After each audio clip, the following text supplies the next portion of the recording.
3/4 of the Earth's surface is water.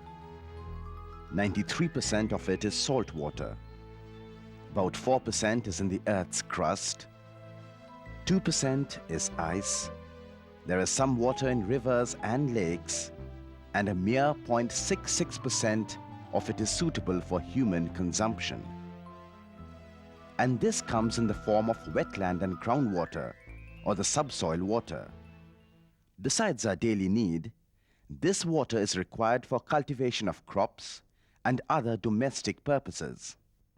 Due to over-extraction, there is gradual depletion in the water level, and it is believed that over-extraction increases arsenic content of water. Experts also foresee acute shortage of water in a few decades. Another threat is the growing population. Wetlands are being filled up to provide accommodation. Scarcity alone does not alarm. The available water is often found to be thick with sewage. These water areas, or wetlands, as they are termed, need conservation. But unattended open water is not a good way of conserving it. It needs proper management. It has to be kept in constant circulation. Pisciculture has been found to be the best way to maintain a wetland, and profitable too.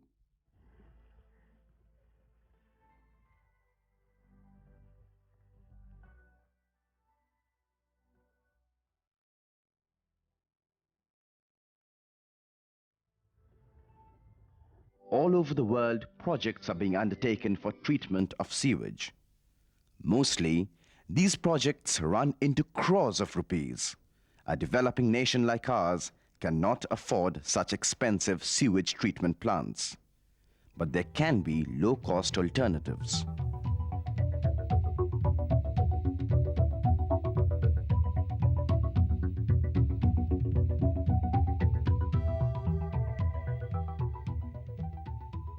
In Calcutta, city sewage threats the wetlands. Calcutta has about 12,000 hectares of waste recycling wetland. In the eastern sector, there is an influx of domestic sewage.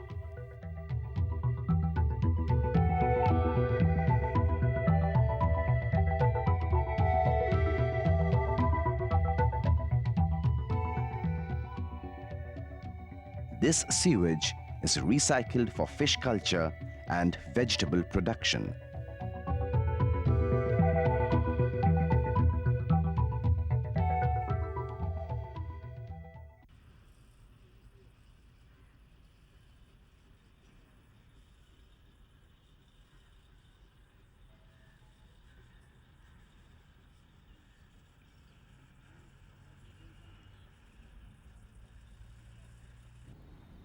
In the western sector, sewage is primarily industrial. Here also, treatment is done by fish culture. What has made this project stand apart is that here, water treatment and eco-development go hand in hand. This is something unique. This park is run by the Mudiali Fishermen's Cooperative Society.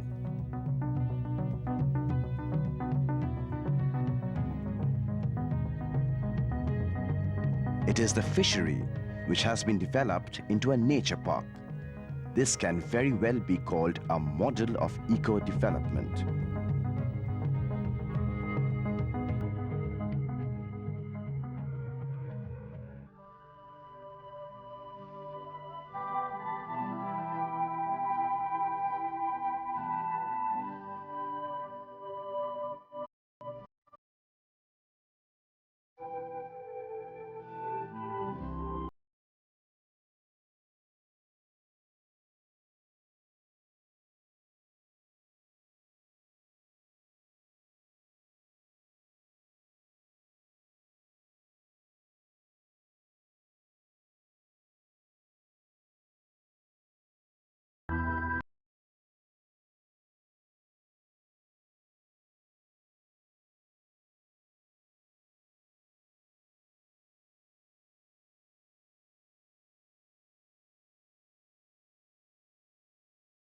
This is located in the southwestern sector of Calcutta, a fully industrial area. These factories are the major source of pollutants. This land belongs to the Calcutta Port Trust. A few years ago, this was a garbage dump, a den for smugglers and drug peddlers. Local residents were scared to pass by this area. But this unbelievable transformation is the result of hard work of a group of fishermen.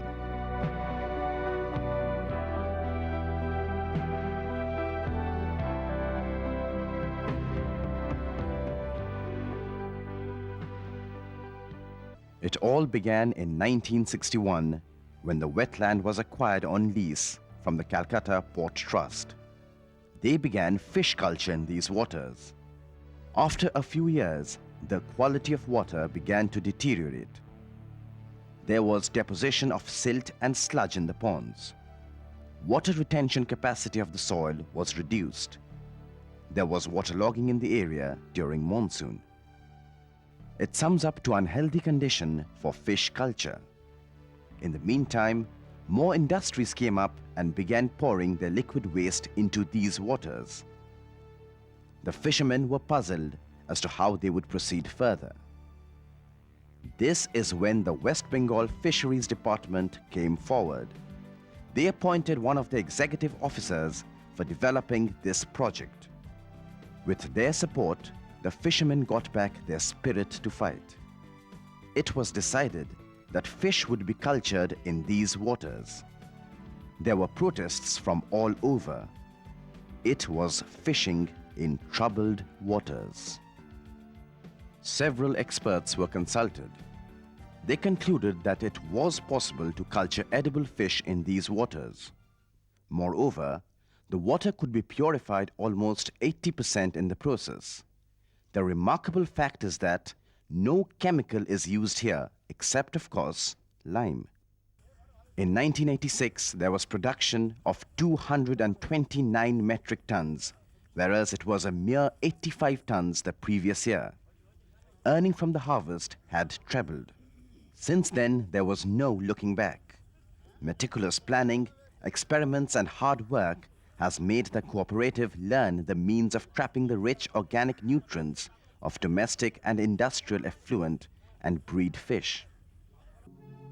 The society now has 80 hectares of wetland, of which 60 is water and 20 embankment. Every day, 35 million liters of industrial and domestic effluent enter the fishery tanks through the Sonarpur Canal. 70% of this is industrial wastewater and 30% domestic sewage. In these waters, the amount of dissolved oxygen, or DO, is practically nil. The water mainly contains toxic chemicals, heavy metals, oil, grease, and coliform bacteria. All these chemical industries, engineering factories, repair shops, petroleum storage tanks, godowns, garages, and the Calcutta port pour out their wastes. The wetland, or jheel, as it is locally called, receives these effluent through drains, both open and underground. Once water enters the first two tanks, it passes through a succession of tanks.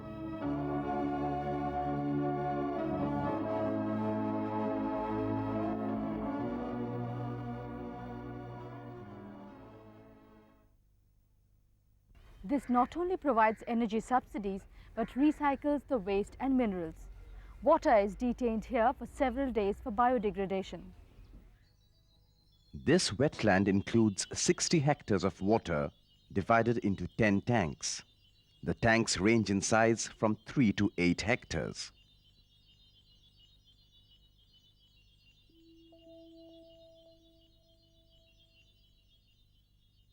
All the 10 tanks are interconnected by sluice gates. These gates ensure easy passage of water from one tank to the other. They also help to circulate the water clockwise or anti-clockwise. The direction is maneuvered by opening and closing of specific sluice gates. Annually, these tanks are drained of their water, dried, harrowed, and sun-bathed. This ensures proper aeration of waterbed and better growth of aquatic flora. This also helps the methane and other gases accumulated from decomposition of fishes and plants to escape. The tank water is tested regularly. In case there is any change in the composition of incoming water, it would affect aquatic life. So fishermen keep a watchful eye. But there are indicator fishes to assist them round the clock.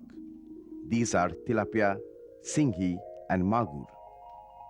When there are some major changes in the water composition, mainly oxygen depletion, these fishes come up to the surface. Then the water sample of that tank is tested and some clean water is ushered into it from the adjacent tank. This dilutes the concentration of impurity and subsequently oxygen content increases. The principle of water treatment is the utilization of waste by biological reduction of organic matter. India, due to its geographical location, receives ample sunlight.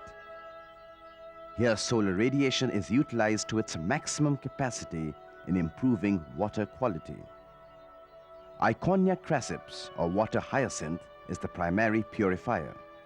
It absorbs minerals, heavy metals, and toxic elements. Wastewater is first passed through a canal, which has alternating segments of water hyacinth and open water. While passing through successive segments, toxic chemicals are absorbed by the plants. The fibrous roots of water hyacinth helps to sieve the slurry water of the suspended wastes. To facilitate filtration, water is detained here for a sufficient length of time. This detention facilitates decomposition of organic matter. Here, radioactive effluent are also separated from the sludge. In this open water segment, the phytoplanktons trap solar energy. As a result, in this segment, pH level rises to about 6.8 to 7.8, and the biological oxygen demand, or the BOD level, is also brought down. In each of these tanks, different species of fishes are cultured. These also include some sensitive fishes. When these are found in any pond, it indicates good water quality. Some of these are morala, puti, khulisha, tangra, kalbosh,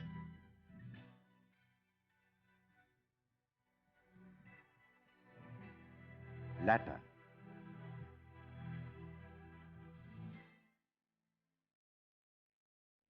Each and every species of tree is grown here with a specific purpose. Nyctanthus, planted solely to absorb dust and smoke. This Leucaena glauca fixes nitrogen from the air and enriches the soil. These are the medicinal plants: tulsi, asparagus, Grita Kumari, neem, eucalyptus, kalmeg, bharanda, and many more. In plants, the aquatic ones perform a very significant role. These plants account for all the oxygen requirement in water. In toxic condition, the oxygen intake exceeds its generation, and this increases the demand of oxygen. The oxygen from these green sources help to counter the toxic gases. Moreover, the dried leaves falling into the water decompose and add to its nutrient content. The trees reap funds for the society also. The society gets 100 tons of fuel wood and 70 tons of fodder annually. They sell this timber. Fruits and vegetables supplement the food requirement of deer and monkeys at the nature park. There are varieties of snakes too.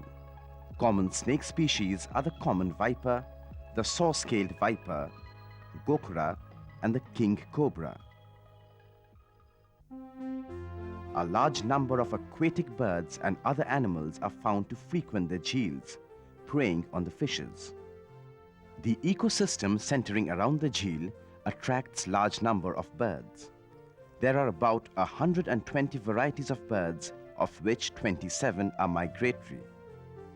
Come winter and this whole place abuzz with chirps. The ornamental plants and fruit trees are an attraction for them. About 10 to 15 varieties of pond herons are found. Birds are usually attracted by the fruit trees grown in the park. They provide enough nesting ground. Bird dropping are a source of nutrient to the ponds. The birds, particularly cranes, are encouraged to flock and breed in the wetlands. To maintain a harmonious blending of the flora and fauna, and also to attract people, a nature park has been set up. Beautiful avenues, a deer park, rabbit enclave, boating pond, and varieties of plants. They take us to a completely new world. It is hard to believe that this was once a garbage dump. These animals not only live in the park, children love them. All the animals feed on the plants growing around the tanks and drink water from the tanks.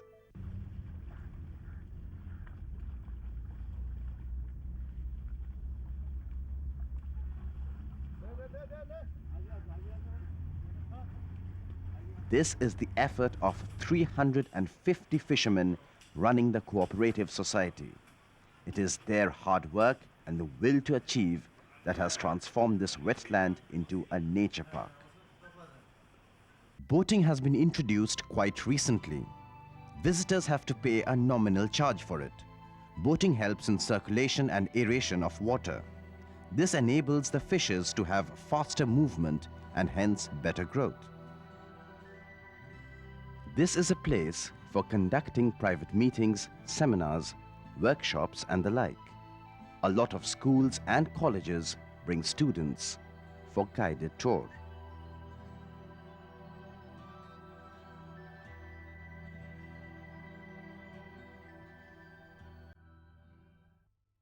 A low-cost water treatment project, a model of eco-development, a source of sustenance for 350 fishermen families, a breather for the city of concrete and machines, a green belt to absorb toxic gases. This is what Nature Park is. All this has been made possible without the use of any chemical. They allowed nature take her own course. This project makes us pause and think that if these fishermen could do it, why not we? With growing population, demand for both land and water is increasing. The earth is not expanding, but everyone needs a place. Do we ever realize that in doing so, we are actually reducing the quantity of groundwater? Isn't it time we gave it a little thought?